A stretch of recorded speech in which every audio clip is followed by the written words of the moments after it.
Hey, this is Cindy and Destiny of Keep It Real podcast, and we're here today with our friends Black Dahlia and Evil Nate. And we're so glad to have you all back. How have y'all been? Hey guys, I am good. How are you, Nate? I'm doing pretty good. Thank you for having me. Oh, we're so glad to have you all. Is there anything that you want to tell people before we get started?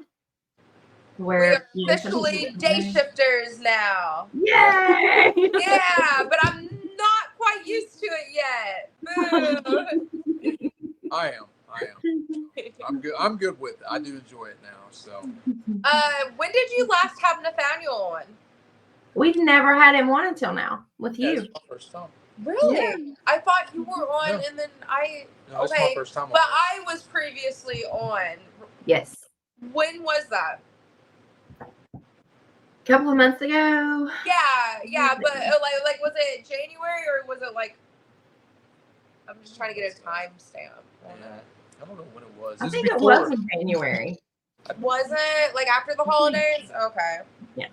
I think so. Okay. So yeah, so I've had doctor's appointments and like important ones, and then I've been on the podcast, so that's good. So I was just making sure I wasn't leaving anything out because my next big appointment is right before WrestleMania weekend. So pretty excited about announcements that are going to be made coming up soon, but unfortunately I can't make announcements right now until other people make posts. So I am very, very excited about what's coming up soon. Yeah, she's got some pretty big things coming up. I'm very excited about it for her. So I'm excited. I saw, is it one of the things that I saw you already post? That a couple of things you're going to be in? Okay, we can talk about those. No. Okay. Tell me about what you're going to be in. Oh, shoot. Don't put me on the spot like that much. But, no. So a lot of people are like,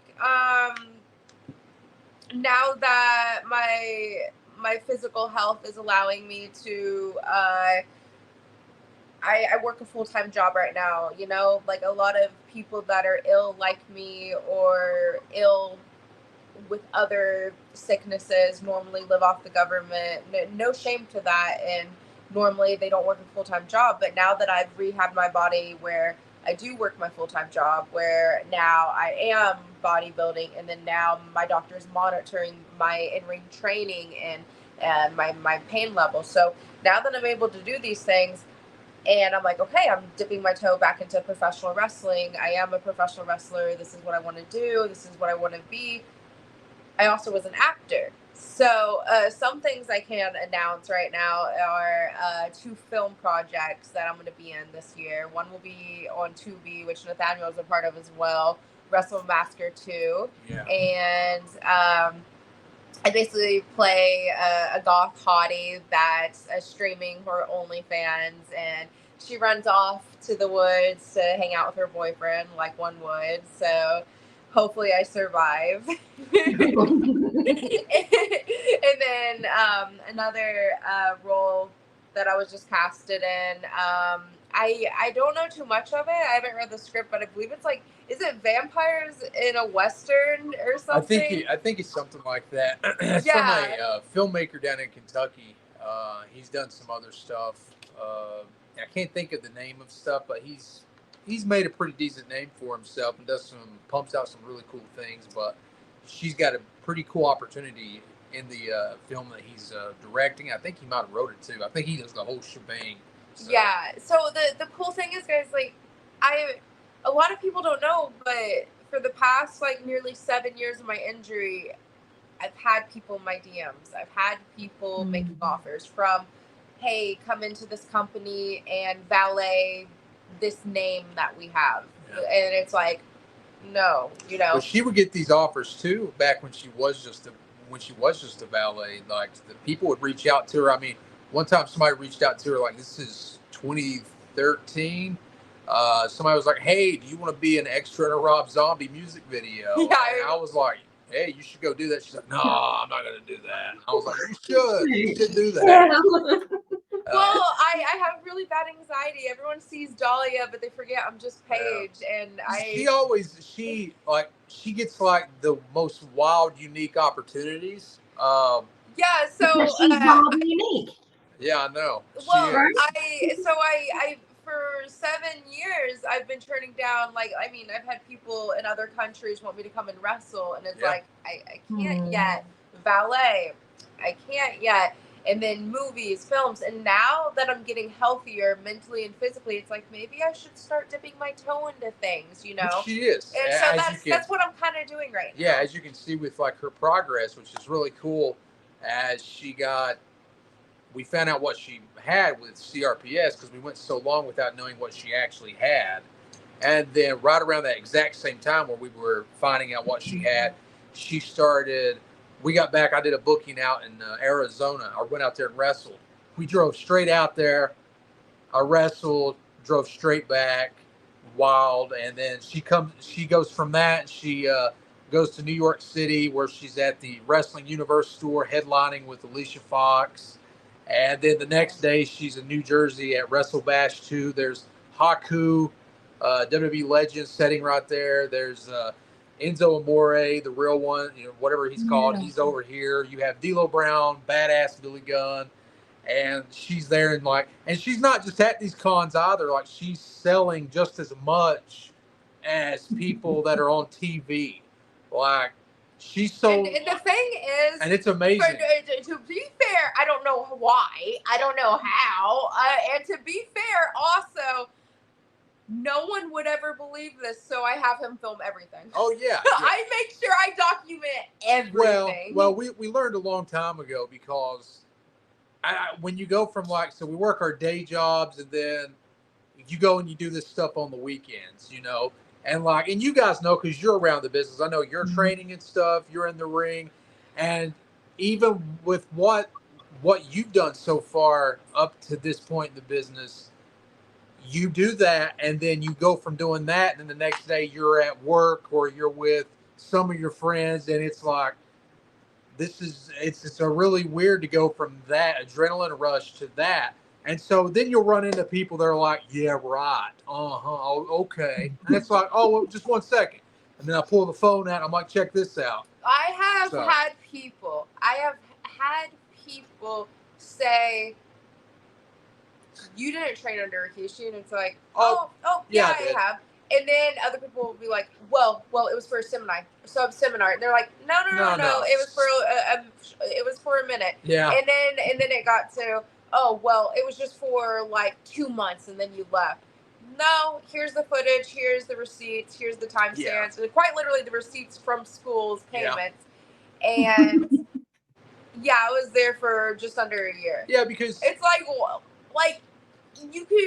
people just always want to discredit you. And you'll even encounter that in the wrestling business itself. Like you will run into guys in the locker rooms, guys and girls, you will run into them and and it's probably because of their ego, and then they'll lie too. Yeah. And usually when somebody doesn't believe you, it's probably because they're a liar. 90% of the time, it's because they're a liar, or they're manipulative, or they're shady themselves. So they're not going to believe anything coming out of your mouth.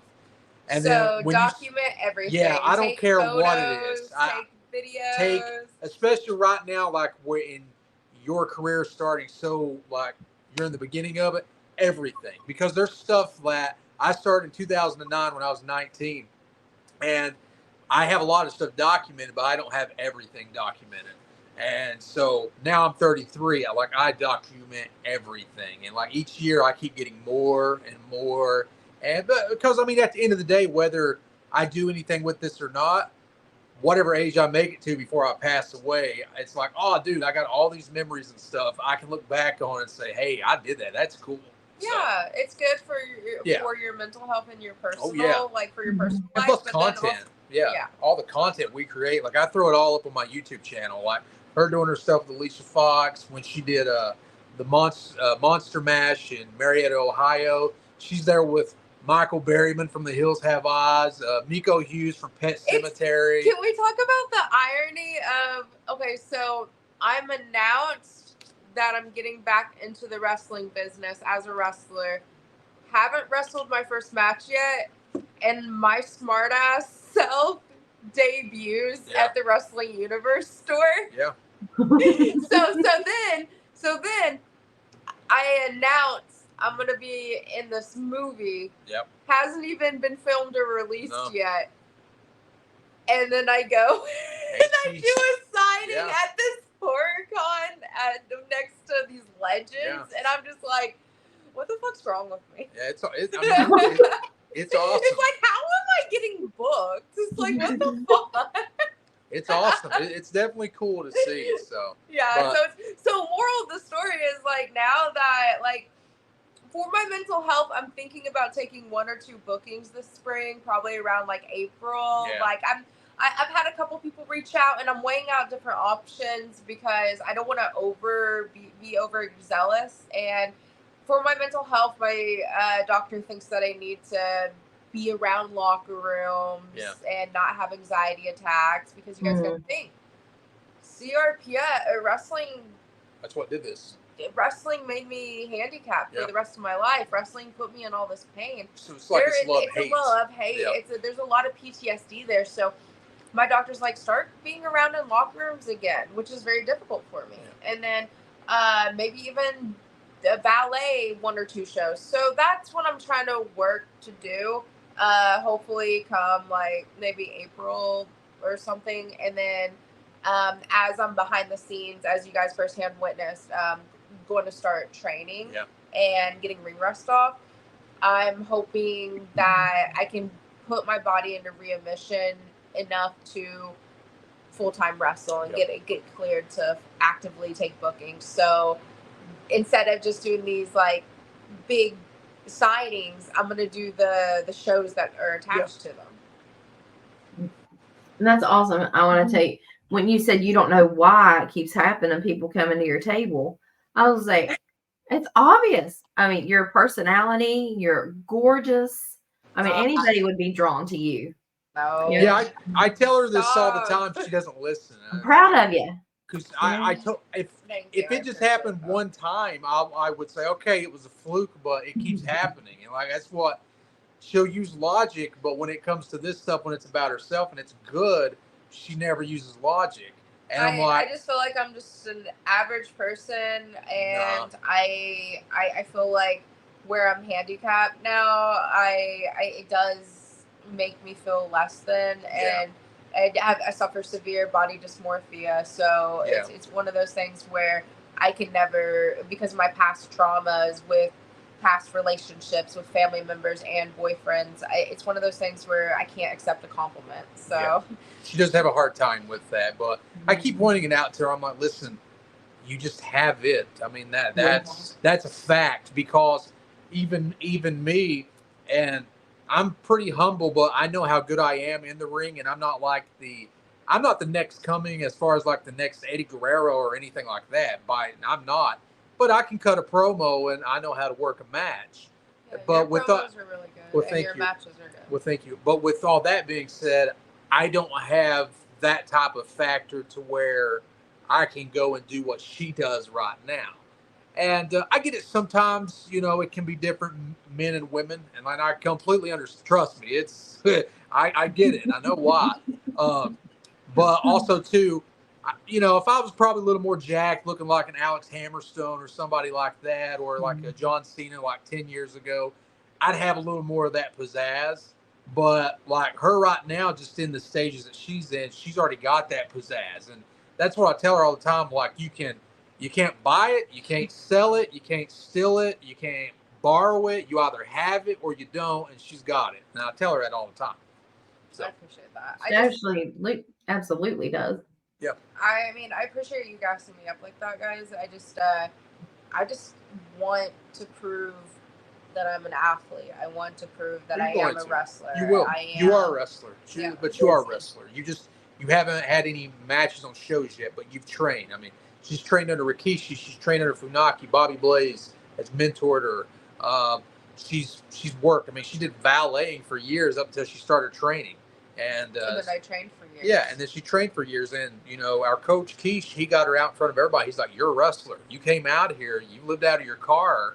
You're a wrestler. So she's a wrestler. It's just one of those things where instead of being able to go out there and get paid to wrestle and take different little indie matches, I was in a wheelchair. And it just, like, having that moment taken from me embarrasses me and it sucks. And I'm ready to prove myself. What you're getting ready to. So.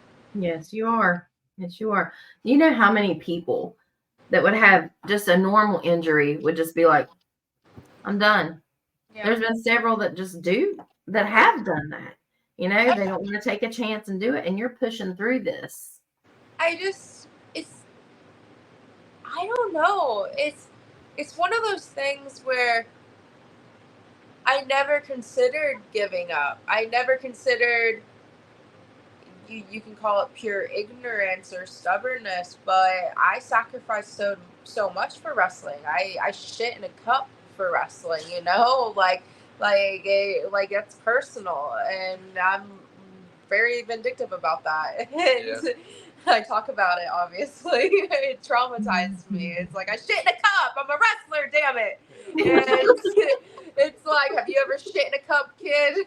Like, I literally do not need a coaching seminar ever.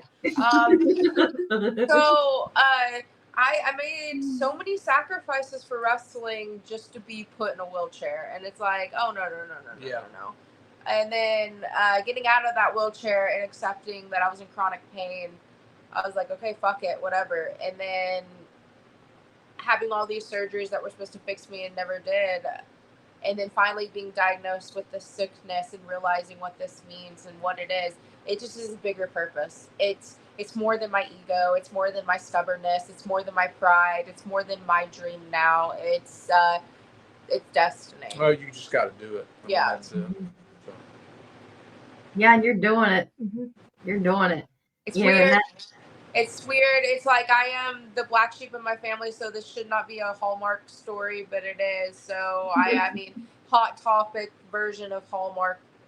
But I don't know how to explain it, but this is bullshit, and I'm kicking and screaming, and this isn't pretty, and I'm telling everyone this is.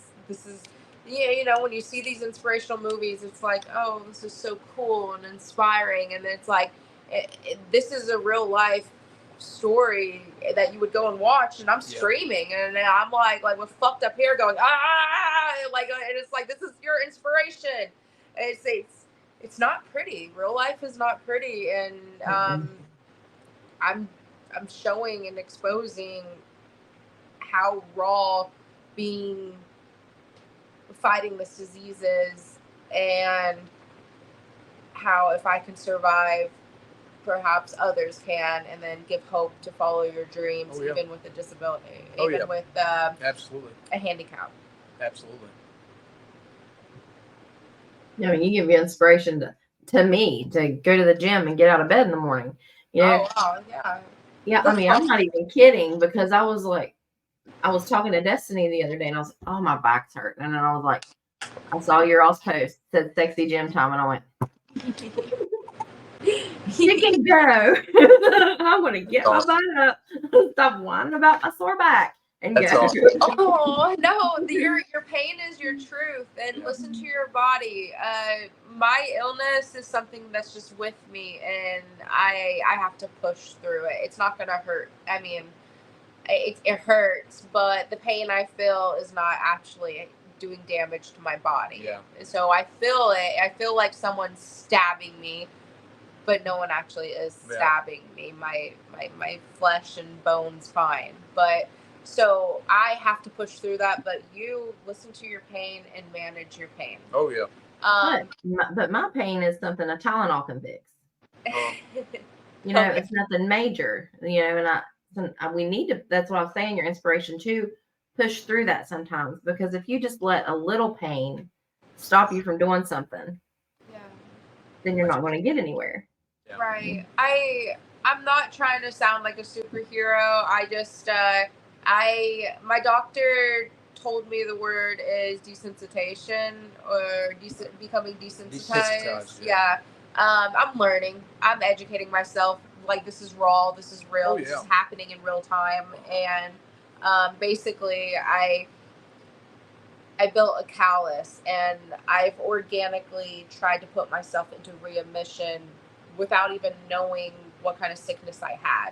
Yeah. And ignorance is bliss, you know, because Ever since being diagnosed, like, people see the sexy gym time post, but then they don't see the vomiting in the parking lot because I'm having a pain flare up, which gives me a panic attack, and then makes me feel like I have these pass out spells because the sickness just consumes my body, and then I start hyperventilating and crying and vomiting.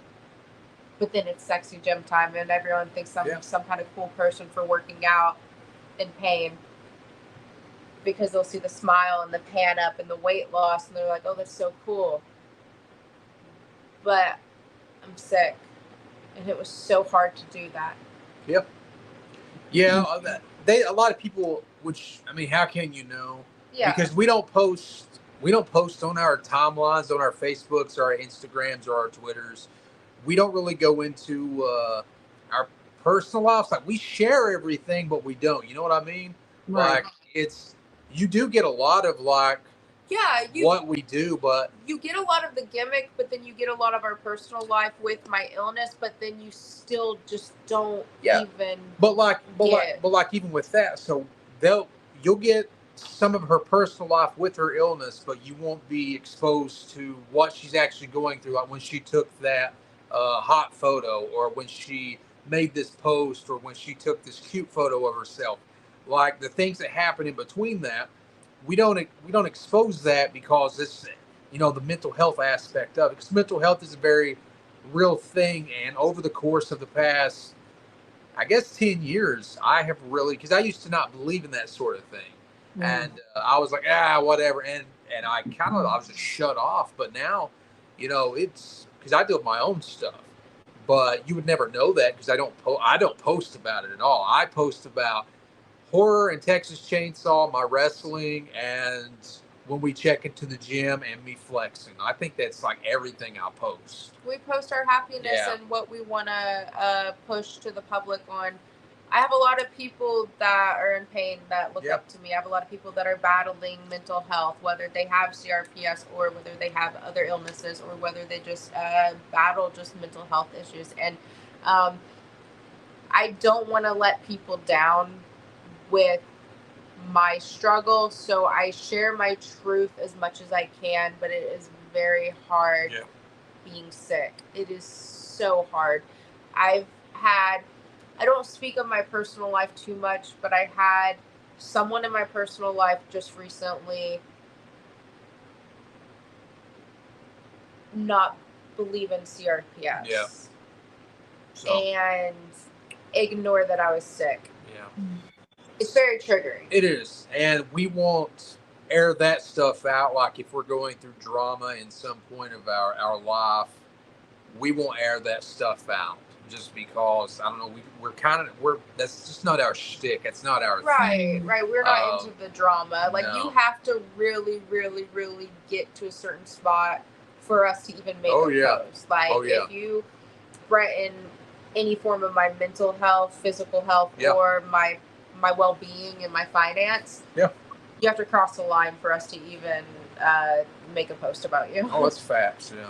So, but it's very cool that she's able to inspire and, like, help, and because she'll do the same thing with me. I'll be like, it's funny, I fell down like a month ago. Oh my God, there's video footage. I do have video footage. I can laugh. You can laugh right now. We laugh. We laugh right now. If you notice, I keep readjusting the way I'm sitting. That's because I fell on my ass. He broke his booty bone. I 100%. It's sad. I 100% broke my tailbone. I either fractured it or I broke it. It is the I most. Begged him to let me post it on TikTok. Girls, can you please persuade him to post this? Oh, come on. You let us post it. We would totally go viral. Not that matters. No, we won't go viral. The only thing that has stopped me from posting it is how prevalent my bald spot is as I'm coming down. Because I don't. If it wasn't, okay. If it wasn't for that, I would have already posted it. It's just like, it's that. Who cares about a little bit of a that's natural? That's the only thing. I probably will end up posting it, but I'm like, all right, whatever.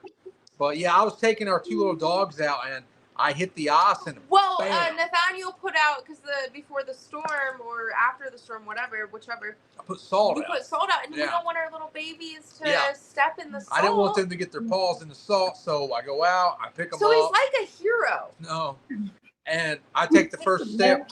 Bam! I go down. So he eats shit, but he protects the babies, and he breaks his tailbone. Yeah. So for the past month, he's had a broke bone. Yeah. So that's been fantastic. We laugh. It's been such a great experience. It's awful. Don't know how I got so lucky. It's really nice. Yeah. I mean, it could be worse. It could be crippled. I don't know. True. Oh, that's painful. Oh, I just honestly, you've shattered, not just broke, but you shattered your clavicle, and now you broke your tailbone. Those are the two most painful bones to break. Yeah, I shattered this clavicle in a match back in 2013. Got that one footage too. Yeah, I was wrestling in Lawrenceburg, Kentucky. I landed the wrong way. It blew out. So. We're psychos. We have receipts on everything. Yeah. Even our trauma. Do you guys have questions, or do I just ramble? Oh, we can just talk. I mean, I've got a couple, but nothing. Okay, I wanted to make sure because I have a tendency to ramble. So. Hey, it's good. You're telling a story. Let's go. We're good. All right. I just want to make sure because I do this because I did a podcast recently and I just was talking about everything Bigfoot and the book I've been writing and all this stuff, and I was like, yeah, tell us about your book. Tell them about your book, and then tell them you can't make the announcement yet, but something to do with something. That you just got offered. Yeah, I got. So the book, I'll talk about that really quick. If you guys only wanted to interview us in 3 weeks, we'd have so many WrestleMania announcements, and then we'd have so many other cool. Which we can come back. So yeah, I ain't got a problem with that. I ain't got a problem with that. Yeah. But the book is something I have been wanting to do since I was 12 years old. I love slashers in general, like horror. I prefer slashers. And the reason I prefer slashers is because the characters, because if you look like a Friday 13th, Jason Voorhees, Halloween, Michael Myers, of course, Texas Chainsaw, Leatherface, Chucky, Pinhead, Scream, these slashers work because they're character driven, just like cryptozoology. Cryptozoology works because it's character driven, like Mothman, Bigfoot, the Flatwoods Monster, the Jersey Devil. You go on and on. Characters make the world go round. It makes history. It makes everything just. That's what makes the world, in my opinion. So that's wrestling. That's why wrestling really plays into everything. Also because wrestling's character driven. And I mean you can mock people will mock Ultimate Warrior and Goldberg, say, "Oh my God, they were terrible." Yeah, but they were characters and they made money. I mean, I don't care how many Hurricane Ranas you can do or how good you are at doing the Boston Crab. I don't really care about that. I need to care about what you present and what you're doing. So wrestling, horror, all that stuff is about characters. And so I've always wanted to do basically kind of my own version of different slashers. And, growing up in the eastern part of Kentucky, it's like a real life horror movie. It's all the mountains. I'm from Pikeville, Kentucky. So you just look around and you can see a different horror movie, whether it's Wrong Turn, Friday 13th. It's like, oh my God. And I was always like, man, I can't believe nothing's ever been done with this area. You'll get stuff done in West Virginia and Ohio, nothing ever really with Kentucky. So I finally, Paige inspired me, or Dahlia, I'm sorry. Dahlia inspired me. Hey, you should really do this. You should really do your book. And I was like, all right, I'm going to. So I started writing, and I've had all these concepts and ideals since I was a 12-year-old boy. Now here I am, 33, a little over 20 years later. And I'm doing, basically, if you ever watched the movie Trick or Treat or Pulp Fiction, it's an anthology horror like Trick or Treat, to where everything connects.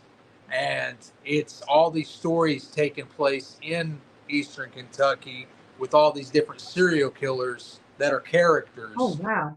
And the final story brings all these killers together and it's just all hell breaks loose in the mountains, and it's Nathaniel's a really good storyteller. Thank you. Yeah, it's, Thank you. I appreciate it's that. not just your promo abilities. You write your own promos. You're able to speak and articulate. I feel like your promo abilities are phenomenal. So it's not a surprise that you can be a great author. Thank you. Well, I'm learning as I do it, and the reason I decided to do short stories is I have the worst attention span.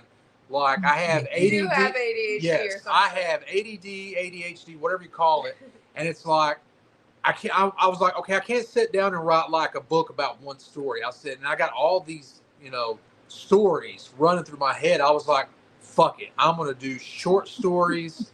That way I can bam, bam, bam, knock them out, and I'm going to connect them. Well, I kind of like that because if you think about like the great movies like Star Wars or Lord of the Rings, it's all these, all these stories happening at the same time. All the background, the background characters. I love that so much. And then you got to think like with Kevin Smith and all his like different films. Dogma, Mallrats, all that stuff. Jay Silent Bob. That's what I envision with all these different stories. So. Yeah, and what I'm doing is like she's been really encouraging and helping, and so like I'll sit down and whether some days it's like because again my attention span I'll get something like right now I'm so excited like chapter 2 took me forever because all I'm thinking about is oh my god when I get to chapter 4 I'm going to do this, and again it's only going to be like 5 stories, but I'm crossing paths with everything, and you get just this big crazy ass brawl at the end, and it's just something I'm really passionate about. So, and I've already been talking to not publishers, but other authors. Like I'm really good friends with Bill Perry. And for those that don't know who he is, we met him when she did the Monster Mash in Marietta, Ohio. Bill Perry is a world famous stuntman that worked on like 4 of the Nightmare on Elm Street movies. He was in Predator 2. He's like the white gang member on the train in Predator 2. Okay. Yeah, he worked for Michael Jackson. He did stunt work for Michael Jackson when he was touring, and so he's a published author, and he's actually going to help me get my book published. And because he's so awesome. Yeah, well, he's friends also with our friend Leatherface Brett Wagner from the 2003 remake. He gets the Kemper kill in the 03 remake, so they're friends. I know Brett's going to write the foreword for my book.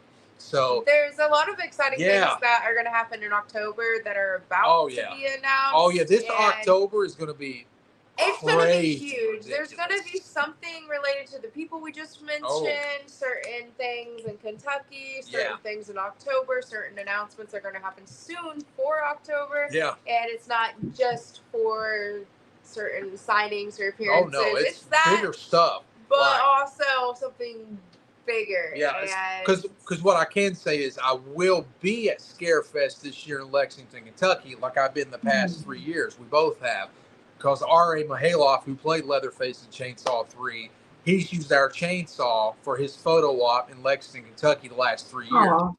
Yeah, so if he's there again this year, it'll be the 4th year in a row, but we will be there no matter what. So my book will be done way before then, and then I'm probably going to have a graphic novel of the book as well. So those are the things I'm working on. Then to touch what she alluded to also is I just got a really cool opportunity from a horror documentary guy, and he's doing a pretty important project right now that is Leatherface oriented. And he's going to interview me for that, and I'm really really excited. Many things that are huge, and we would tell you if they were announced. And there's just that documentary Nathaniel's going to be on. Huge. There's what you got coming up? What you got? Well, with the film, there's certain different appearances that are going to be announced.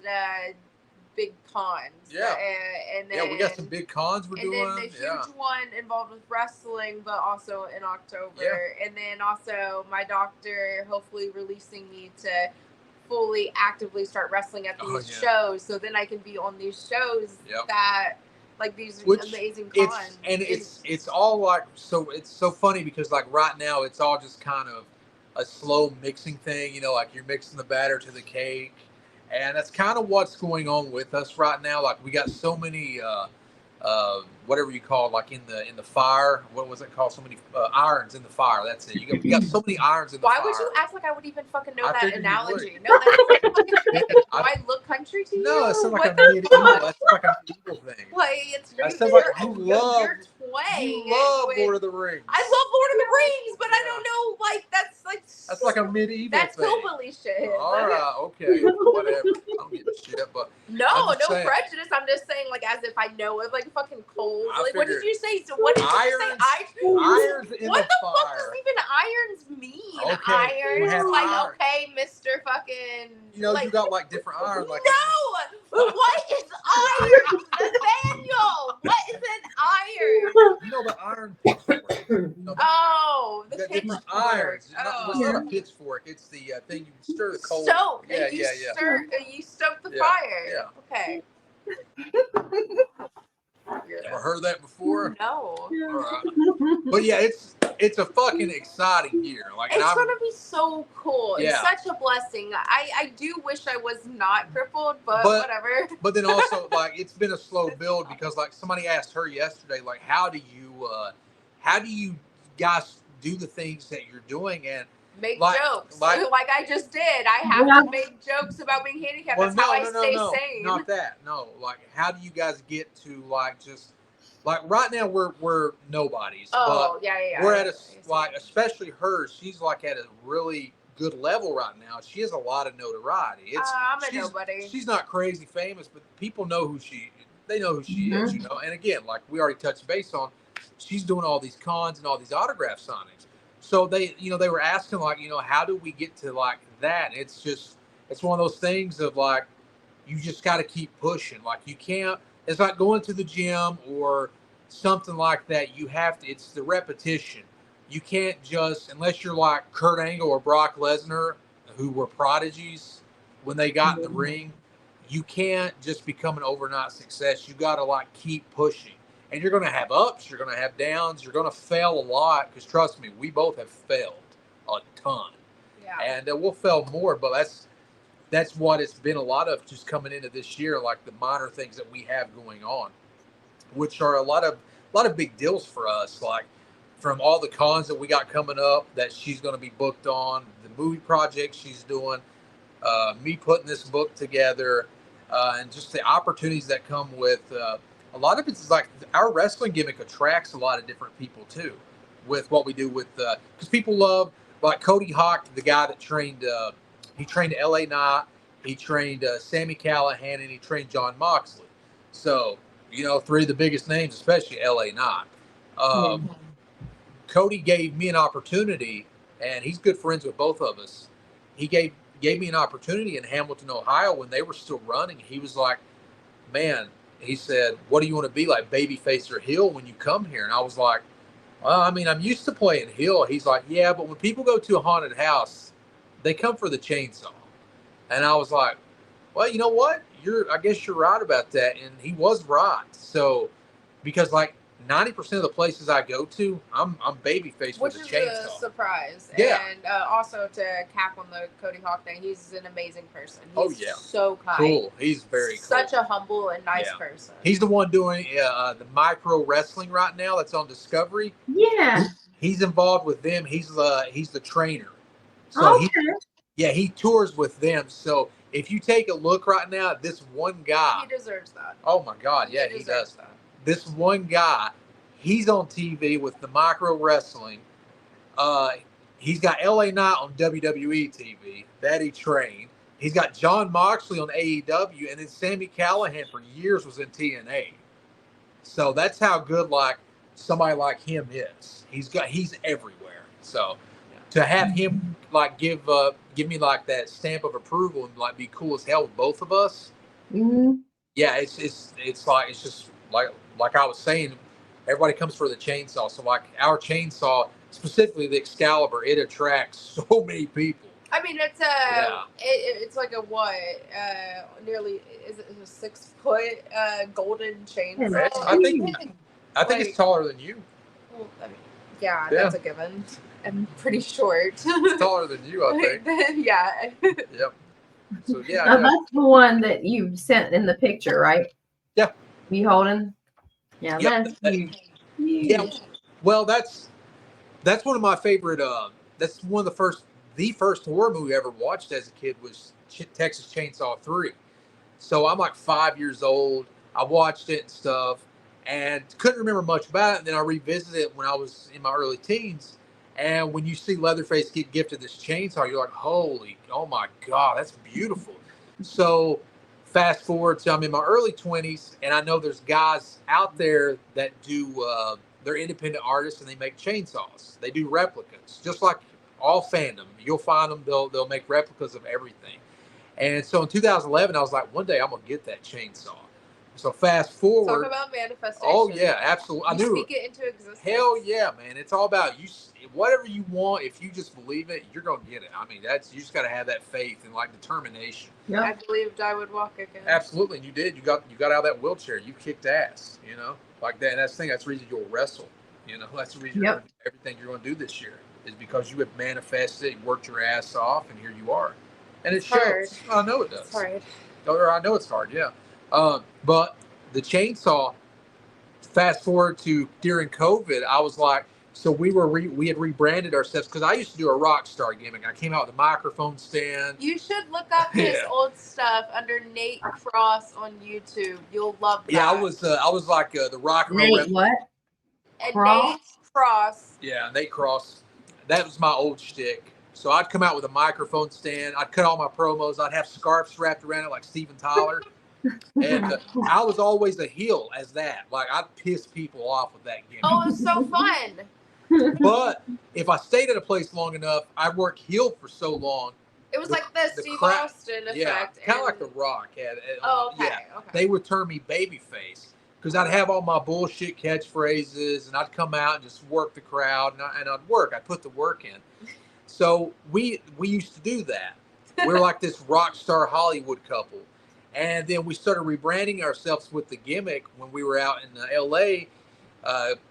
We were throwing ideals off of each other. Yeah, because my gimmick was more so I wanted to be his Miss Elizabeth. But evil. Like, but evil. Evil Miss Elizabeth. Like, Scary Sherry. Yeah, Sherry Martell. Yeah, like I wanted she was. I mean, dude, there was places we worked at a show in Corbin, Kentucky.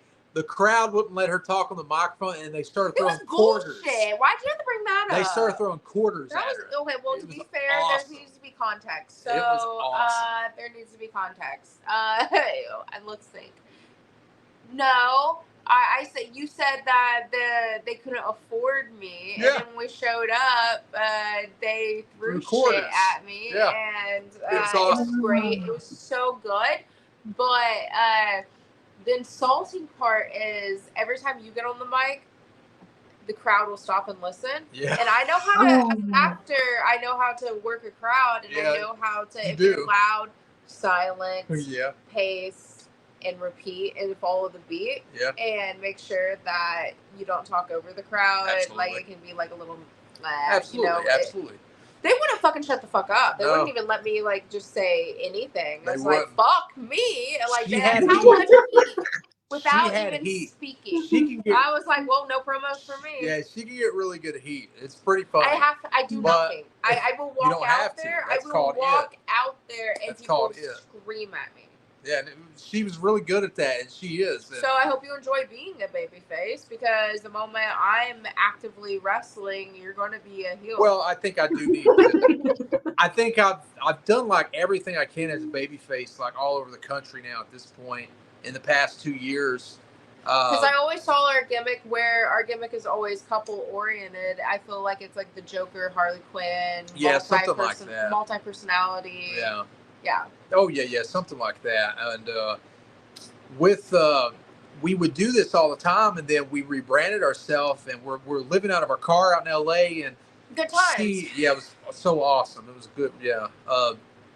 We're living out of our car, and she's like, "Hey, what about like the Texas Chainsaw?" I was like, "Yeah, I've always wanted to do a gimmick like that, but it's been done a lot." Because I mean, by that point, Terry Funk was Chainsaw Charlie in 1997.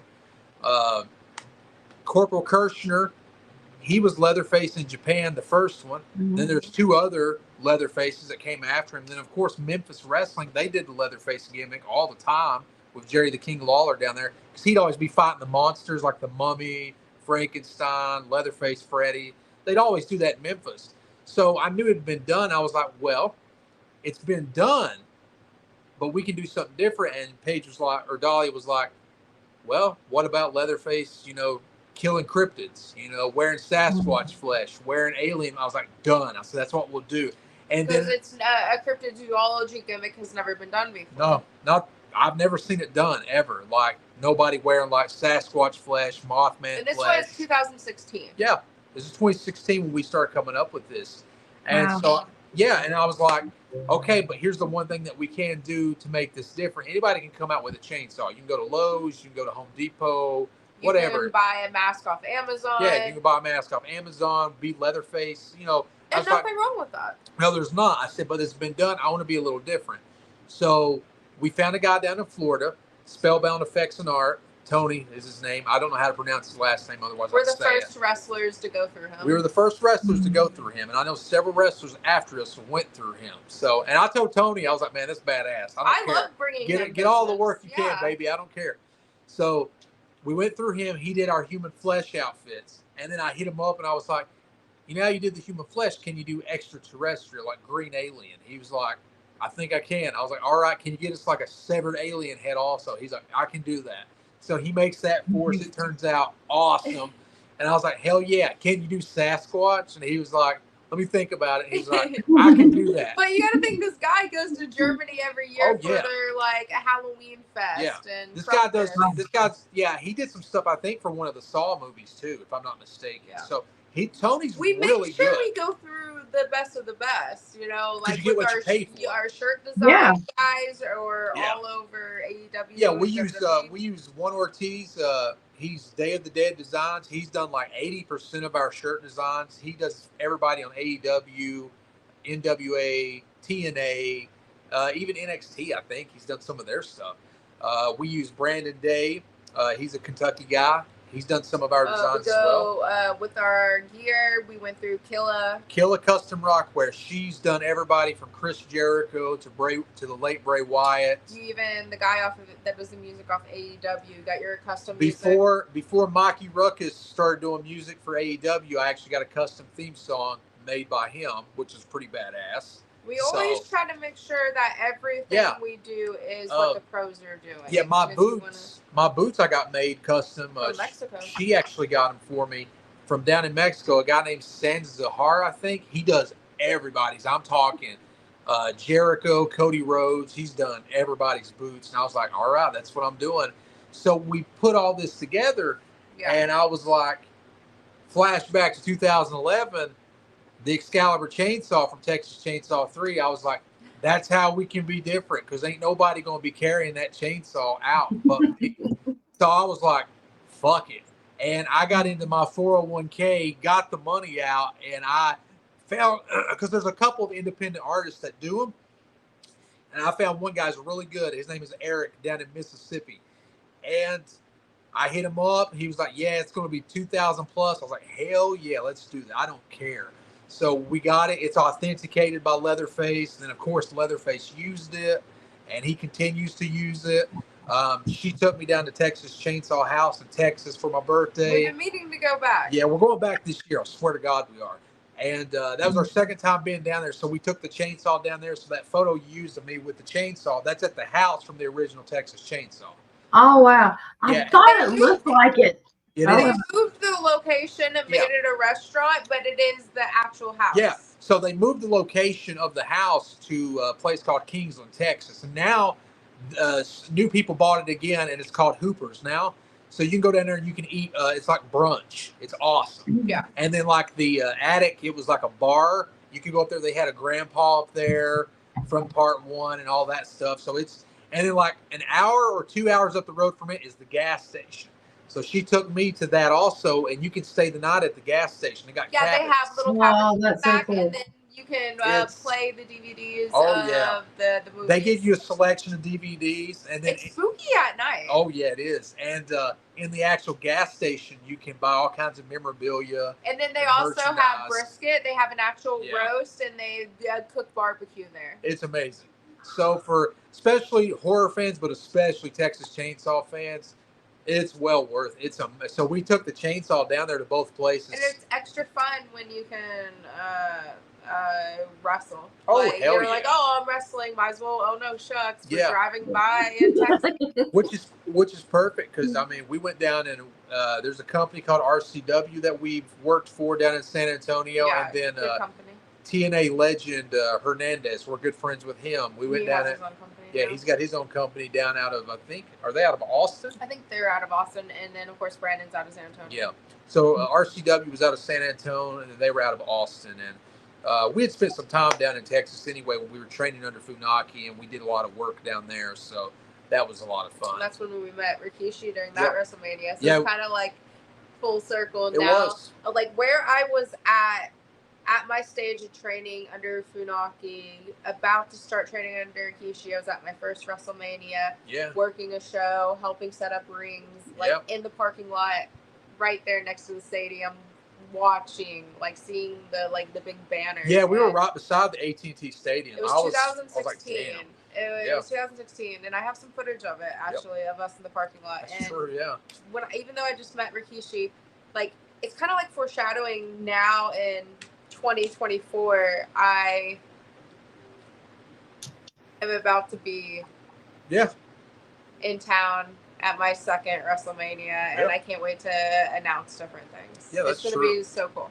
Yeah, I mean, we're just like really excited, very and humbled, very pumped, very humbled. super ready pumped. to get the message of CRPS out there, ready to fulfill my dreams, and just reach a lot of people and hopefully interact with a lot of positive people. Yep. We're excited to hear your announcements. We can't wait to see where both of you go. I already had some like this sounds like so narcissistic, but I was overbooked and I had to like cancel a couple things. What a problem. I'm glad you didn't cancel us. No, not at all. Not at all. No. Yeah. Do you guys have any more questions? Nate, when is your book going to release? Do you know? Yeah, the way I'm working on it, I'm going to have it ready by the spring. So because what I'm trying to do, like I said, it's a collection of short stories. It's going to be 5 or 6 chapters. And right now I'm working on chapter 3. So like I'm halfway done with it. Like I said, I got held up on the second chapter because I kept re-editing, and I would get like ADHD and like, oh my God, I can't wait to get to this next story. And so my plan is to have this thing ready to be looked at by the publisher I spoke about by no later than May. And I want this thing like released June, July. Like I know it'll be here before the fall. So how about you and your movies? Do you have any idea when they might release? Start filming, or I think when you start filming, can't you? Okay, so I know one's filming in the spring and wrapping up. So I honestly think that both are going to be released probably summer, fall. Yeah, I'd say both of those will probably be released. Like, and this is me. I don't know shit about shit, but I'd imagine that those will probably be ready by Halloween, is what I think. Yeah, because I think the one is more summer themed, and I think it's going to be released in the summer, and then I think the other one is going to be released in the fall, where it's scary. That'd be cool. I can't wait. I can't wait to see them. I'm excited. I hope you all don't forget about us. No, these are low budget. We're nobodies, and everything is very low budget. And this is just us baby steps. This is just us. Like, we're still, because we just got in a scenario, in a situation, like in our personal lives, financially. I mean, we unfortunately, but it's also fortunate too, we had to cut out a lot of family and friends on both ends, because it gets to a point to where people outgrow each other, and that's okay. But it's not okay if somebody is outgrowing you and trying to stunt your growth as they outgrow you. You know what I mean? Like, that's No, probably that's the best way I can say it without going into the drama, and mhm. over the past 2 years, especially, we've gotten in such a good scenario and situation, and Mental and yeah, physical. mentally and physically, and we don't allow toxicity in our lives. We would have got here a lot sooner Oh, yeah. if it wasn't for my illness. Well, My illness. it's not because of your illness. It's because of the people that were still consuming our lives at the time. They were not helping. They were making it difficult, not at just a couple of turns. Oh yeah, I will. Not at just a couple of turns, but like every time we turn around, they were making it difficult. And it gets to a point to you're like, damn, I thought you were supposed to love me. I thought you were supposed to be my family. I thought you were supposed to be my friend. Like, Yeah. clearly none of that matters. So all right, peace. But what makes that difficult also is like when nobody's even coming at you and saying like what the problem is. Like, they're not even pulling you to the side and saying, hey, I don't like you. Hey, I don't like what's going on. Hey, All you, behind your back. yeah. And then So sometimes they get a little froggy and say you just got above your raising, or yeah, sometimes they get a little froggy and say no gym, yeah. no wrestling. I mean, imagine having insane. having a parent say that shit to you. Like, you got above your raising and you can't go to the gym and you can't wrestle. It's like what Bobby said. Like, Okay. people. There's a wrestler in Eastern Kentucky named Bobby Love, and Bobby Love, he's a really good wrestler, and he's somebody I met when I first started. I actually used to see him on flyers when I was a kid, because Bobby Love stuck out for some reason. I don't know why, but it did. But he told me a long time ago, he said, brother, people are going to want you to do okay, but they're not going to want you to do as okay as them or better. And I didn't know what that meant, but it stuck with me. And fast forward all these years later, I was like, that's what he meant. So the next time that her and I saw him a couple months ago, it was in, I think, November. Yeah, November. I wrestled for Appalachian Mountain Wrestling in Eastern Kentucky, ran by Kyle Maggard. Great company. Great company. People. Oh, yeah, good. They're wonderful.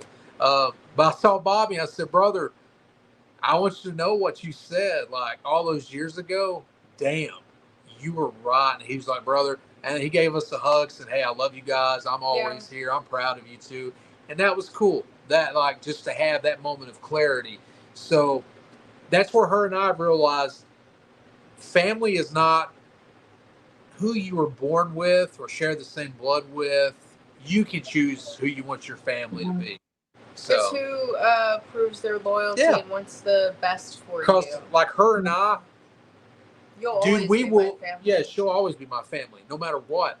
We will go above and beyond for somebody if we know they're going to be loyal to us. Oh yeah, our toxic trait would be love bombing because of our past trauma. I mean, if you're cool with us, like, I'm telling you, we will give you the shirt off our backs and do everything we can for you. Because we know what it's like to starve. We know what it's like to be short money, and it sucks. We tend to want to buy people food. Yeah. We tend to want to make sure people are comfortable. Because if we got it, a place to sleep, and if you need a place to crash and you don't have to pay rent if you want to room with us, like, it's just one of those things where the traumas of being homeless, the traumas of what our families put us through, and like, you really don't know who your friends are until you get into that situation. And that's why, like, her and I now, we're in a pretty good scenario. Like, we just got, like, couches and stuff for our living room, and we're like, oh my God, this is awesome. It's such a blessing. We have couches, because it's like when you face trauma such as being homeless and stuff, like when we moved into the place that we rent right now, I caught myself walking around with my phone and the flashlight on, and I forgot that we were able to flip switch on and that every room had a light. like that was one of my traumas, and one of the thing, and then like there's we didn't have to walk on eggshells anymore, you know. Yeah. And there's nothing worse than staying somewhere and you can't be comfortable. Yeah. Like, right.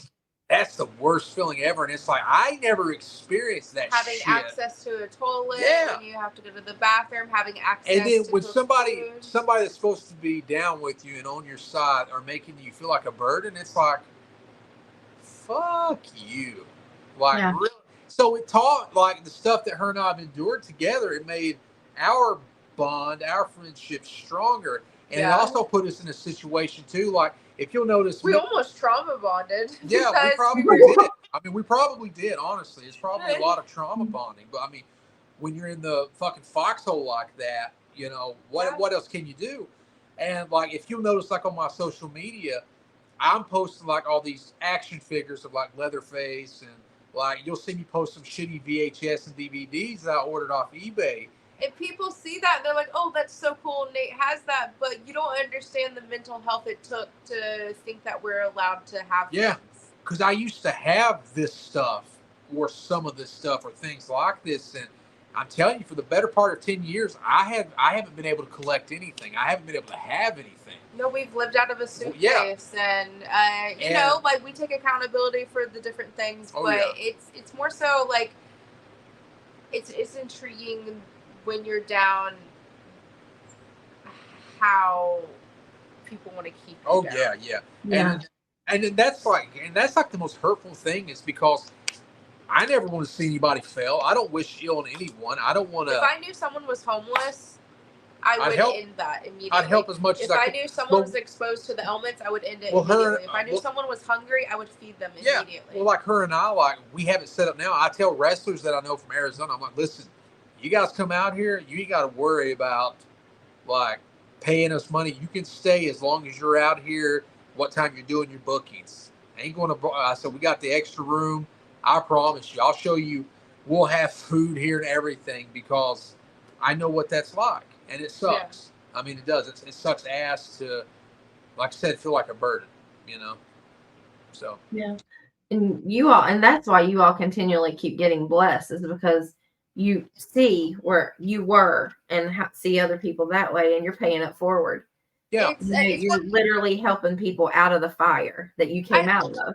I like to think that the good energy that we put out there comes back to us. Yes, it's one of those things though where we're in the ocean. There's waves that are knocking us down, and people need to understand there's currents that are like ripping at us. Oh yeah. And then people see us break from the surface, and it's like it's one of those things where I feel like if we keep on kicking, if we keep on swimming, and if we keep on going and putting positive energy out there, it's just there is the negativity out there that does combat it, and it's sad. Yeah, but, it is, and you know, we'll have bad days, and like you'll be like, oh my God, what did I do wrong? But it's, you know, you got to take the bad with the good. That's just how it goes. And I am a firm believer. Like I said, I'm not a skeptic at all. I believe in God. I believe in the devil. I believe in Bigfoot. I legit believe in all this stuff. You know, I believe in angels, demons, aliens. I believe in it all. Like, I'm not lying to you. I'm also a firm believer in karma, and you get what you put in, and people get what they deserve. I think it's how Kid Rock said it. You know, like, you get what you put in, and people get what they deserve, and that's a fact. I've seen that. I've experienced it.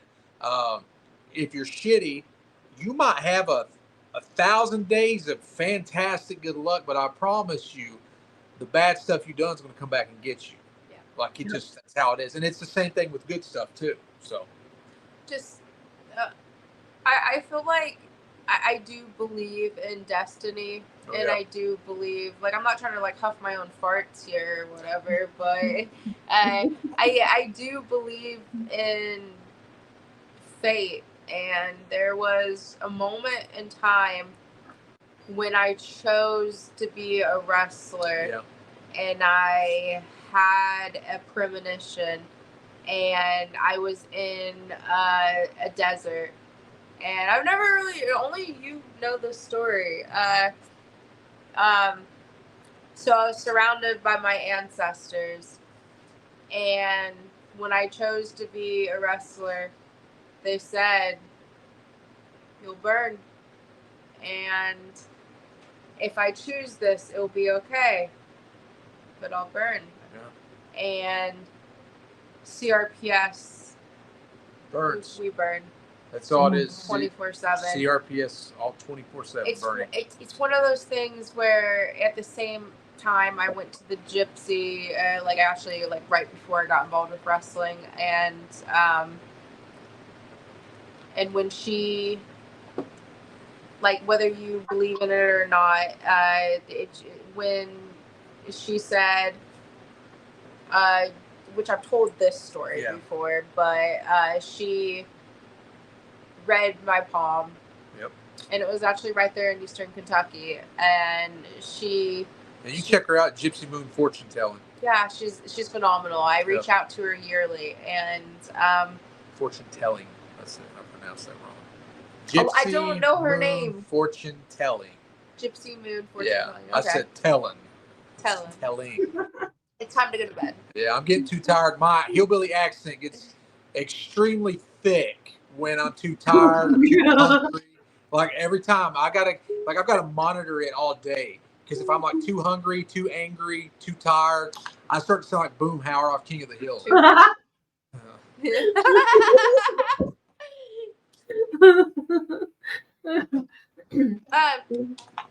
But do you guys believe in gypsies and fortune telling? Do you believe in that stuff? Mm-hmm. So when I first had my fortune read, this was before I had the premonition. It was before I even got involved with wrestling. She grabbed my hand, was reading my palm, just a typical palm reading, and she's like, you're a Cinderella. And I was like, what? And she's like, yeah. She's like, you're gonna be the princess. You have the Cinderella story, from rags to riches. She said, 1 minute. And she got out the tarot decks, and it's extra money to do that, but I was like, she's trying to upprice me, I'm a kid, this is scary. And for free, she was doing the deck, and she flipped the card, and it was the shooting star. And she's like, no one ever gets that. And she went back through, and 3 times in a row, she got the shooting star. And she said, okay, Cinderella, I don't know who you are or what you're going to do, but you're going to be somebody. And she said, and then she continued the palm reading, and it was a normal reading. And then before the reading was over, she gasped. And she almost cried. And she's like, no, no, no. And she's like, waist down, waist down, waist down. She said, if you choose your path, waist down, waist down, waist down. She said, there's an accident. And she said, I'm so sorry, but it has to happen. And she said, but don't worry, there's hope. There's light at the end of the tunnel. She said, you're going to get past it, Cinderella. She said, fight. And she said, get past it. And here I am, a little scared kid, never had a palm reading before, and I'm just like, am I gonna get in a car accident one day? God damn, this is fucking scary. And then I occasionally thought of it, and occasionally went through her and got my palm read through her, and she's been always spot on about a lot of things. And then my accident happened, and last time I spoke to her was this time last year, and I was wondering if I had my Cinderella story still, and she said yes. And she said, you just have your injury blocking you. She said, get over the injury. And at the time, I wasn't diagnosed yet. And she said, something's going to happen in August, September. Yeah. And she said, you're going to start making appearances in wrestling. And she said, and then everything you've been wanting to know, you'll find out. And then at that time, I started making my first appearances in wrestling. She's good, man. She's spot on. And I got diagnosed with CRPS. Yeah. So wow. It's about that time to like call her and see how WrestleMania and everything's gonna go. Yeah. I don't know. Let's call her. So it's like spooky She's shit. good. She's good. Like, so I'm not trying to huff my own farts. I'm not trying to act like I'm a superstar. I'm a nobody. I literally, I'm genuinely trying to take my illness since I had to suffer for so long with it, and then now understand that it's permanent. You utilize Right. it. That's what I told why her. not I bring said, goodness to it and positivity? So she already has this platform, and she didn't go out of her way and ask, "Hey, can I please have this terrible illness?" No, it's like, please cripple me, God. Since you've been, cursed with this, you turn it into a blessing, and you're going to take it all over the place. I mean, that's it. Right. I mean, you are a superhero in your own sense, because you do give other people hope. You are spreading awareness where there's a lot of people that have never heard of this. Yeah. And you're showing them it's possible to get through this. It's possible to fight. It is. She doesn't. Like I said, she motivates me. There's a lot of people she inspires, and like the Gypsy Moon says. She said, keep getting back up. Yep. She said, keep getting back up. She said, as long as you keep getting back up, you're going to succeed. And that's what she's done. I've watched her get knocked down 100 times, get up 101. And that's what it's all about. And I think it's where we have that mentality of like, okay, it's okay to fail. Because for me, I think the scariest thing in life is to not try. Yeah. Like, I'm not afraid to fail, because not trying is failing. Yeah. Like, if you try, then you win. Yeah. Like, who cares? Like I said, if at the end of the day, like, I could write this book and not sell 2 copies of it, and I'm okay with that. You wrote a book. I wrote a book. Yeah, that makes you happy. Yeah, I never get a contract. That sucks, but I still got to wrestle. I got to wrestle. Yeah. I've had people put titles on me. I've got paid to wrestle. I've got paid my gas, and I've got paid my travel, hotel before, and paid for the match to come out and swing a big golden chainsaw. Same, but I haven't wrestled yet. Yeah, but you haven't wrestled yet, and you've got paid to do all that also. But we've got paid. We've got paid to do all that. She's like, ha. Yeah, I know. What will happen when I wrestle? But it's cool to say, like, how many people can say they've done that? You know what I mean? It's not everybody gets to do that. And it's just like I have CRPS. Yeah. Not trying to be dramatic here, but like I have the suicide disease. You know, like I am a prisoner in my own body, and it sucks being sick. And live your life. Like, what do you want to do? Do it. As long as it's not gonna as long as you're not gonna hurt animals or like kill babies or anything. Right. Like, as long as it's gonna be weird. I mean, that's like there was a guy last year. I'm pretty good friends with him. We were talking online, and he was like, and he's a wrestler. And he was like, man, but I'm already 35. I said, so you're not 45? Yeah, like DDP started at 35. Exactly. LA Knight is 40 years old, and he is on WWE, one of the top guys. I mean, it's a different world. Like, and it's never too late. That's the thing. Yeah, like, look at Trish Stratus and them, even though they have their careers. But still, but them being older. You still have scenarios like just where it's never too late, and the worst thing is getting to the end of your life and having those regrets. And that's one thing I've learned a lot with her, is it's okay to fail, because I have failed a lot. I mean, that's like the whole point of going to the gym when you work out. You're exercising to the point of failure. You know, that's how you grow your muscles. That's how you burn your fat. You tear them down to build them up. And that's what I tell people too, because it's tough, because like I battle my own body dysmorphia. It's different than hers. But one of the biggest things is when I go to the gym, and like there's this guy over here that looks like the second coming of Lex Luger, and he's jacked, and he is fucking massive. Probably hasn't had a cheeseburger in 5 years, and he's a Greek god. And it's like, okay.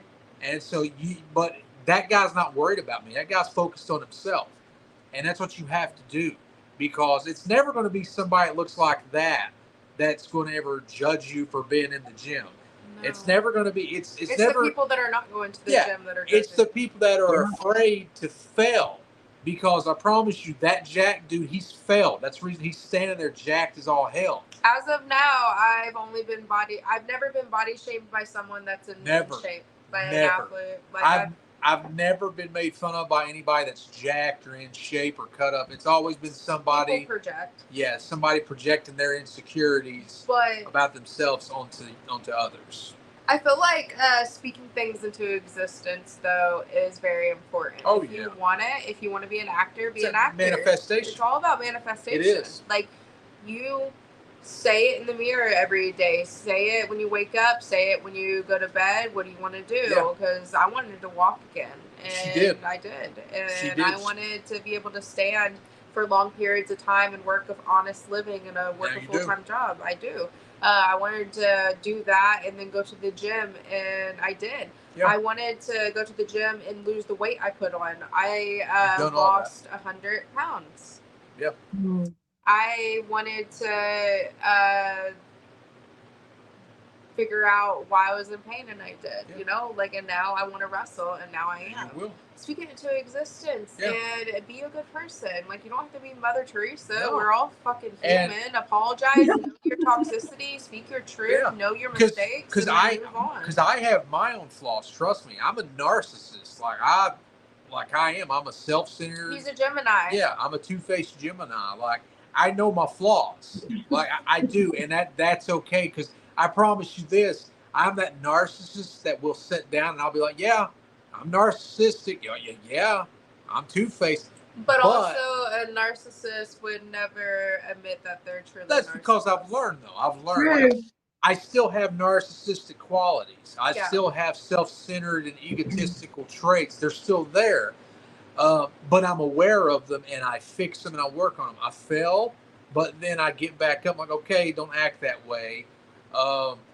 It's easy for me to manipulate people, so I try not to do that unless it's a necessity of evil, like in the workplace. You know what I mean? Mm-hmm. Like, you gotta survive.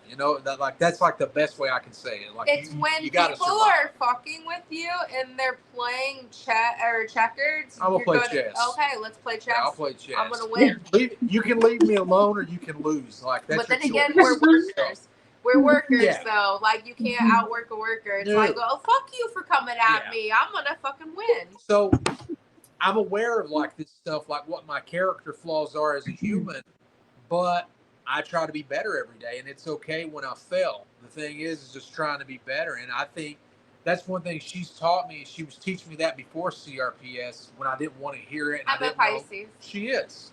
She's straight up Pisces. And she taught me that, and she helped me so much and opened my eyes to that.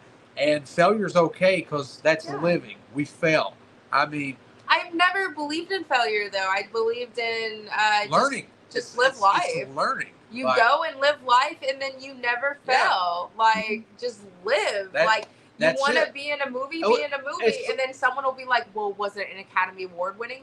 Yeah. No, bitch, but it was a movie. Yeah. How is that failure? Exactly. Or you just live your life and have happiness and make mistakes and make memories. And at the end of the day, you're cry. gonna have stories about it, and it's hilarious. Mm-hmm. You know what I mean? Like, even in the worst case scenario. Do you think I was laughing when I was shitting in that cup? No, bitch, I was crying. But now we laugh. Yeah.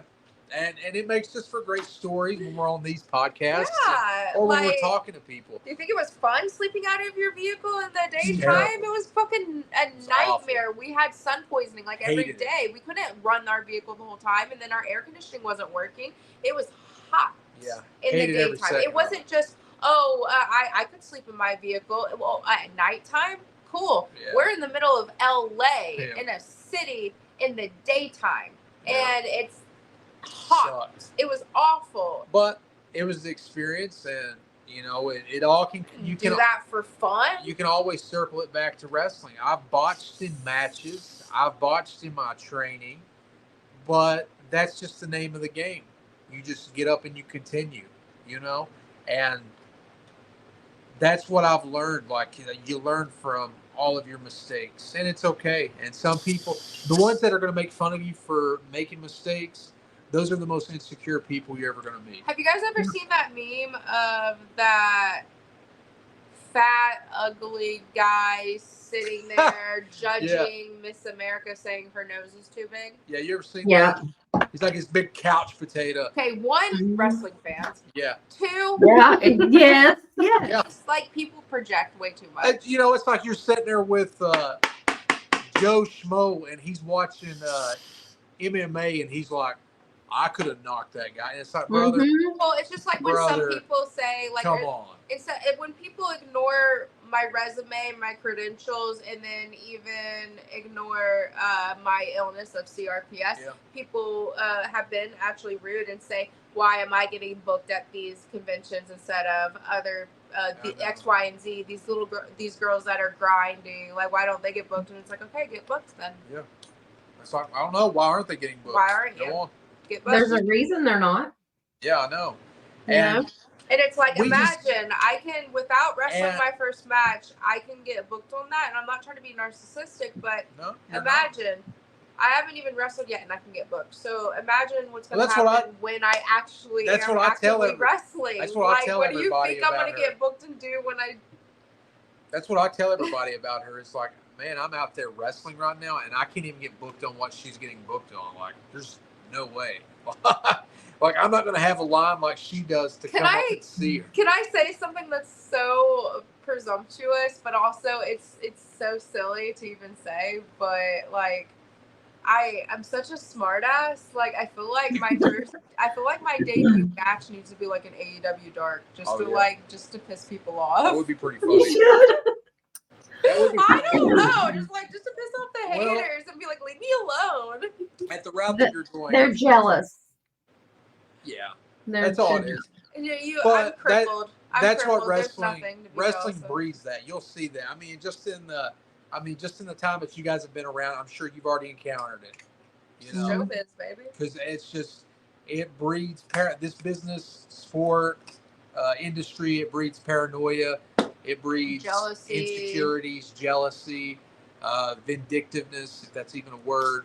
It's full of that. That's why when her and I are at locker rooms, or even if I'm at a locker room by myself, I stay to myself because, and I was saying this before we have anxiety. I was saying this before CM Punk came on TV and said it because I got it from Scott Hall. I never got into wrestling to make friends. I got into wrestling because I wanted to make money. That's legit. I love wrestling. But I'm going to tell you right now, I'm not that guy that comes out and says, I'm doing this for all the little boys and girls out there. I'm not. I'm not doing it for them. I'm doing it for me. Like, and that's Hill, but that's the truth. I'm not going to fill you full of shit. Like, there's a lot of drama and a lot of politics in the locker room, so we just avoid that. It's like we are nice to people that are nice. We match energies, but we're also not going to be shoved up in each other's asses and trying to date each other.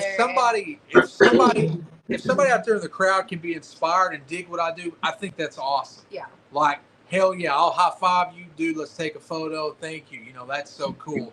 But I'm never going to be that guy that's like, I do this for the fans. No, I'm really doing this for myself. And like, that's my narcissism. It's real. Yeah, but that's my narcissism. It's like, when I was a little boy wanted to do this, I never said like, I'm going to do this because I'm going to inspire. Yeah, because I'm going to inspire people. I mean, that's cool, but that's exactly my gimmick. Yeah, that is your gimmick. But yeah, so I kind of like put all that together. I got into wrestling not to make friends. I got in it because I wanted to wrestle and I wanted to make money and I wanted to travel. That's the reason I got into it, and that's okay if that's why you want to do it. And Nathaniel and I have this mentality of we are genuinely those people that as soon as we get on the top of the mountain, we turn around and want to help everyone. It's always stung when people betray us or whatever. Yeah, that goes back to what we were saying. It does hurt.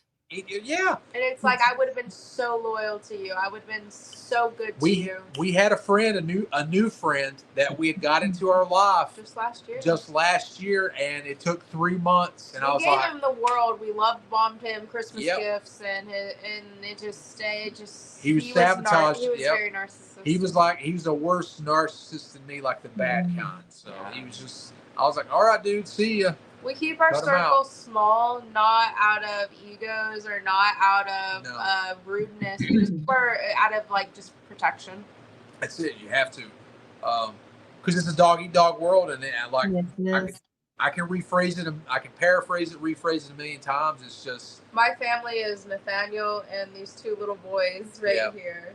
Our two boys. Come here. Yeah, we didn't get to see those yet.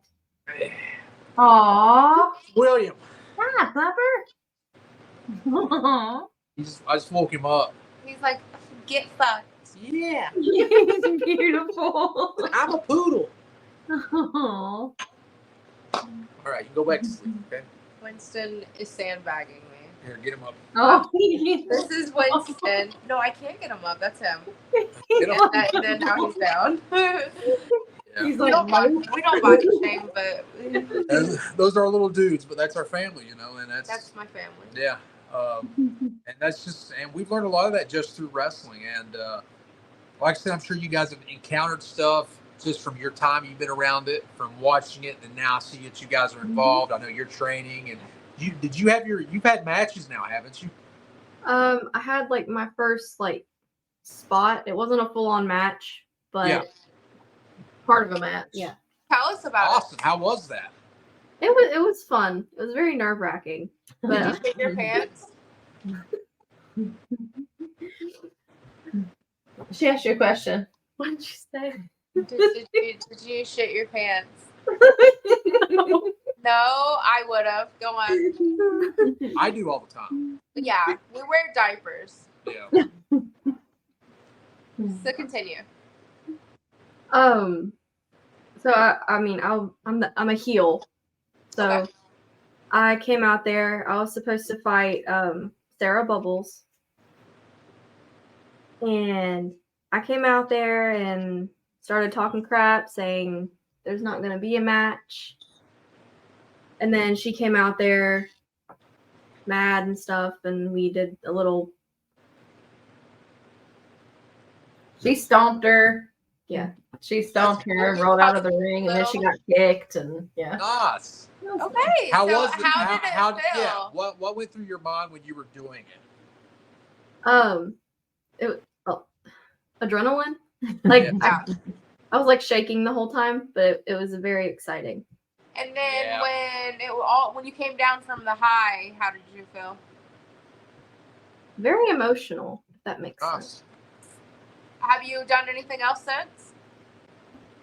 No, that was last Saturday, so I haven't. Yeah, really- this- Nice, Yeah. nice.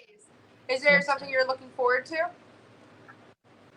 I'm looking forward to the show that we're having next month because I'm. Good. They're supposed to have their actual match because it's been a storyline, a continuing. Yeah. thing. Nice. Hell yeah. Are you to have guys their cutting actual thing. promos and videoing them? Yeah. Nice. Nice. Oh my gosh. Send Make- me some. Send me some and send Nathaniel some. He'll Yeah. review them. Hell yeah. And make sure too, I know like it's, you know, it's all nerve wracking and stuff. Try to get, and you don't post this yet, but you can post it in like a year or 6 months or something like that. But try to get like you backstage talking to her, going over your stuff, get some candid photos. Cause I promise you, you're going to fucking love to have that in the future. Like document as much as you can. And like me, I can be really weird and she can attest to this.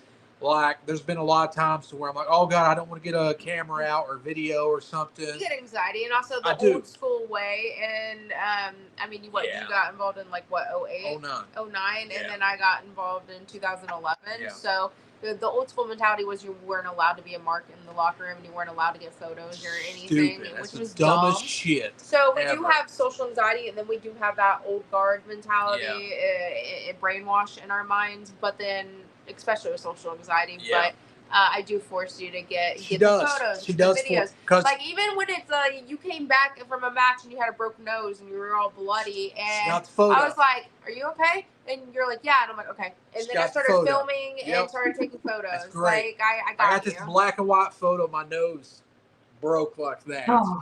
It's fantastic. Just Yeah, why try to wouldn't you get- want that? I know. Try to get as much of that as you can. That way, in a year from now, you can see your progress, and then you can look back on it because that stuff is so cool to have. You'll never be that age again. No, you'll never be in that position you'll never again. be in this scenario again. You get like one shot at your first match, and I don't care if it sucks ass or not. It doesn't matter. Yeah, like this we're is your all green first. at Oh once. yeah, my first match blew. It was terrible. You actually. What do you think of my first match? Great. She did fantastic. Okay. She'd been working 2 years. Like it was stupid. Whatever. Like everything comes natural to her. Everything comes. But I don't know why he says shit like that. I'm just telling the truth. It's just facts. God. Just get all that you can, and because you're gonna love it, and just I get it because I get like to this day, I get shaky before I go out for a match. I'm like, oh my god. Like the last match I worked was in November, and we drove up to Maryland. We're still on third shift, and I wrestled this guy named Ken Dixon. Ken Dixon used to be on Ring of Honor. Dude's jacked, bald headed. He's got like the Jim Neidhart beard. I think he's got a missing tooth. He's a wrestler. Like he looks like he's pro. Oh yeah, he's a pro. So we get up there to Maryland. Going on 24 hours of no sleep. 24 hours of no sleep basically.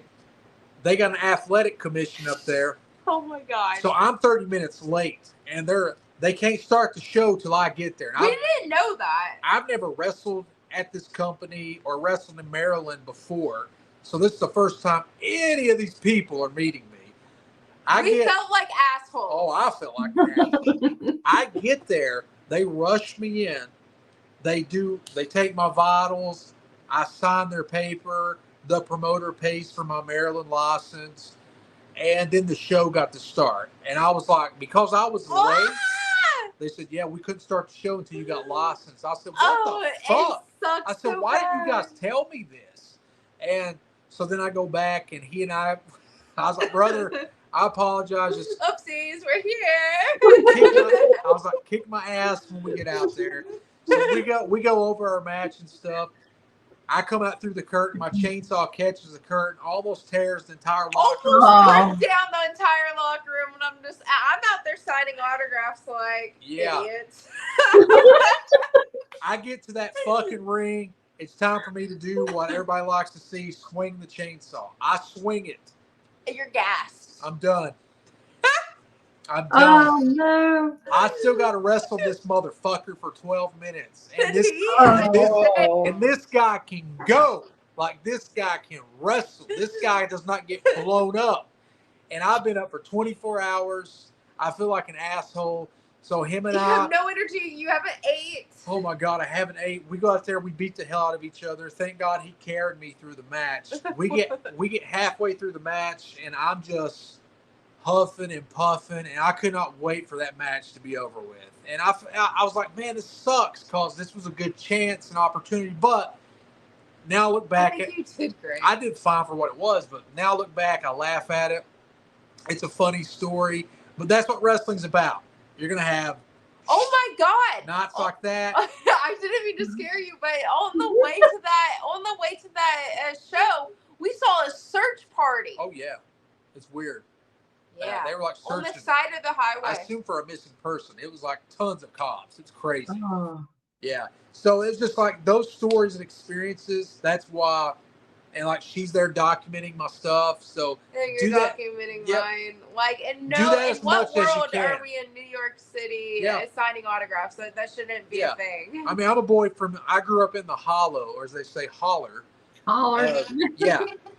I grew up in no joke, I lived on dirt roads in the head of mountains in eastern Kentucky, log cabins, no running water. Literally, I've done this. And I get to go from that to I've traveled all over this country now because of wrestling, and I've got paid to swing a chainsaw. You haven't even properly tried yet. Yeah, and I haven't even tried yet. That's us just dicking around. Yeah. Like we're just so meticulously taking a little bookings here and there. We're just organically doing this, but I can't wait until we're you know what, let's wrestle 4 nights a week. Yeah. Let's just fucking commit and do it. I've been so blessed up to this point to the things I've got to experience, and it's because of the wrestling business. And that's why I love wrestling.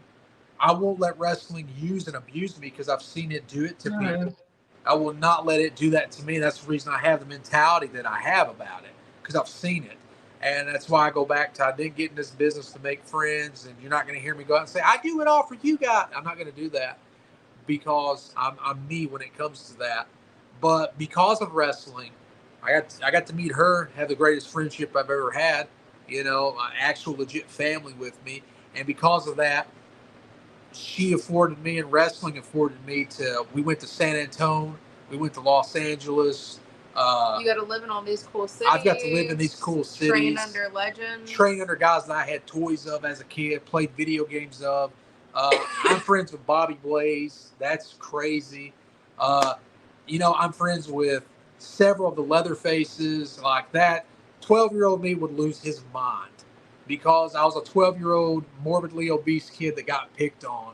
And the fact that I get to go out and do everything that I want to do with somebody I want to do it with, that's what this industry and business is about. And that's amazing. I love talking to you. I love hearing your all stories. Thank you. Because like I said, I mean, you are inspirational. I mean, even for Destiny, the wrestler in training, where she sees the struggles that you all been through, because I know there's times that she's felt like, I don't know if I'm gonna be able to do it or not. I get it. Yeah. That's human. Hey, I have it all the time. I have it with the gym. I have it with, sometimes I get anxiety about, like, if I'm going to train somewhere, like, I get fucking anxiety about it. And it's because it's like, I don't know if I want to do this. But once it's all said and done, it's like, I'm glad I did it. So I do get it. Before we let you all go, I have one more question that may help Destiny. What is something that she can do to help her self-confidence in the ring and in what she's doing? You want to go first? You go first. Okay. Just find, because with me, it took me a minute to figure out what I wanted to present myself as in the ring. So find something that is you and turn that up.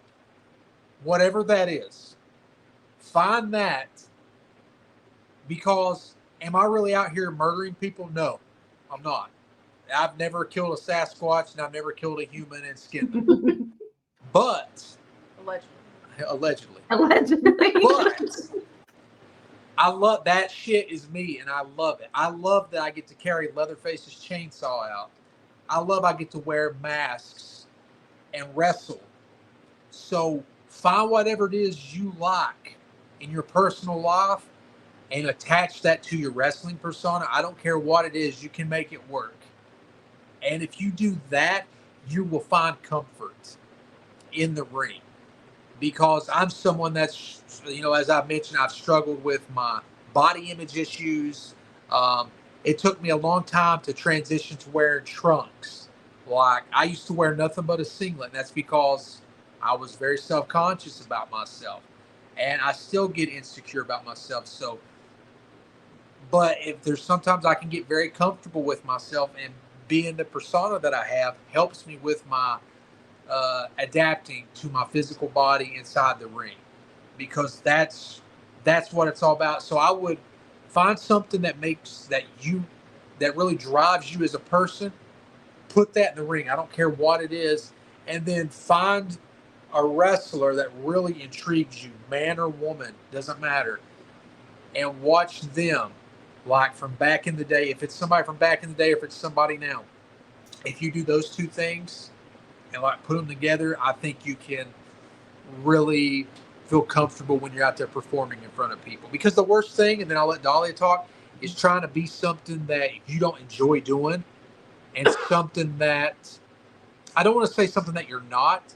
So, because trust me, everybody's a gimmick and stuff. So, but if it's something you're not enjoying and you can't really tap into, you got to tap into it.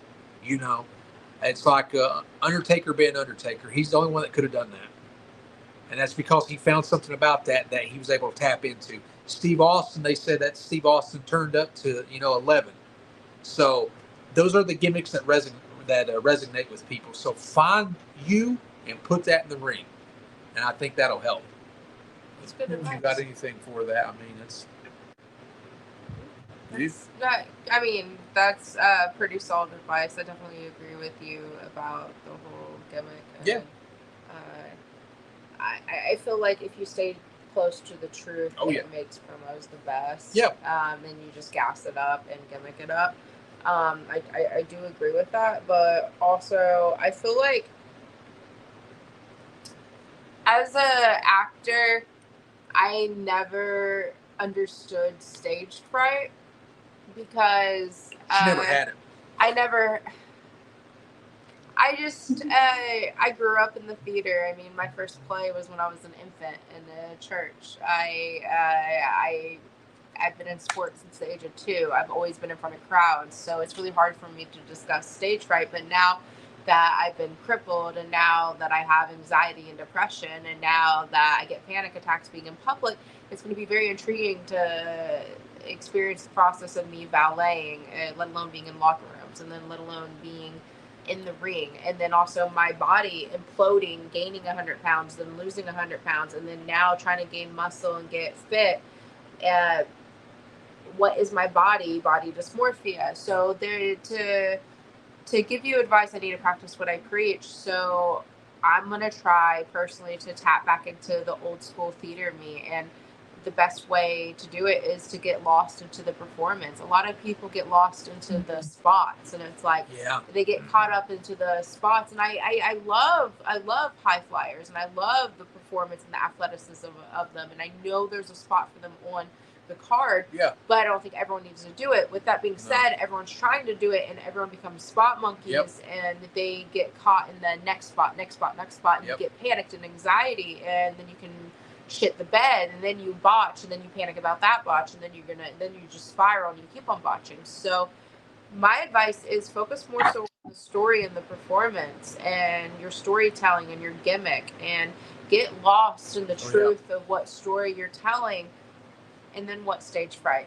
Because you're just telling a story, and you get the opportunity, like whether you're just at a campfire and you're reading a book and telling a spooky story, or if you're on a stage performing Hamlet, or like some Shakespearean play, or whether you're in a baseball field up to bat, or if you're in a professional wrestling ring and you're playing a heel against Bubbles, you know your truth, you know your story, you know your gimmick, and get lost into the storytelling, and then the movements of, hey, I'm fighting, I'm performing, I'm entertaining. I feel like that's how I can get comfortable in the ring. Absolutely. Thank you. That is really good advice. Yeah, really good advice. One more thing before we go. How do people get in touch with you if they want to book you for a podcast, or if they want to buy merch from you, or follow me, beat me if you want to wrestling, whatever? Just social media. I mean, we got email addresses too, but smoke signals. Instagram, Facebook, Twitter, TikTok, YouTube. All my stuff's Evil Nate. So mine's Black Dahlia _47. You can find me on OnlyFans. I appreciate the support over there. And then you can find me on Facebook, but it makes me flip it. So it's Dahlia Black over there. So thank you guys for having us on. Thank you for being kind. And thank you for talking to us. Yeah, we appreciate you too. Thank you. You guys are loved and appreciated. And our DMs are always open. Anytime. If you have promos that you're filming of yourself and you're just practicing, send them to Nathaniel, and he will give you feedback. Yep, absolutely. Because that stuff, because again, I'm not Kenny Omega or the Young Bucks. I don't work like that. I'm a promo guy because I grew up on Austin and Rock, so that's like my forte. So. Sound good? Y'all let us know when you're going to be around close again. Absolutely, we will. Yeah, you'll definitely know. We definitely will. Things should start picking up in April. So. You'll see us in March though. Oh yeah. Absolutely. Awesome. Thank you all again. Y'all are awesome. It's my birthday. Your birthday's in March? March 5th. I'm a Pisces, bitch. Oh, well, happy early birthday. Yeah.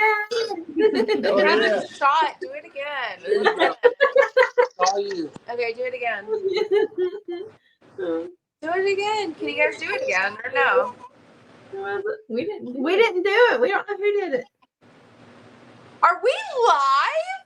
I don't know. Are you? Oh, Winston, you just went down my ass, bro. Wait, are we live? We didn't go live. Did you go live? No, then who did the sparkler thing? Birthday? I don't know. Did they hear me say that? Who It did that? seriously wasn't us. I'm scared. What is it, Winston? This is serious. Don't yawn. Who the fuck did the sparkler thing? Who's out there? There was balloons earlier that came across your screen. You're fucking with me. Are we Oh, live? Nathaniel, did you do something? I didn't do anything. This is I your gotta fault. go. Don't leave me here. You left me, you son of a bitch. Oh no. All right, good night. I gotta get up at 5 a.m. Good Love night. you. Love y'all. Bye. Thank you.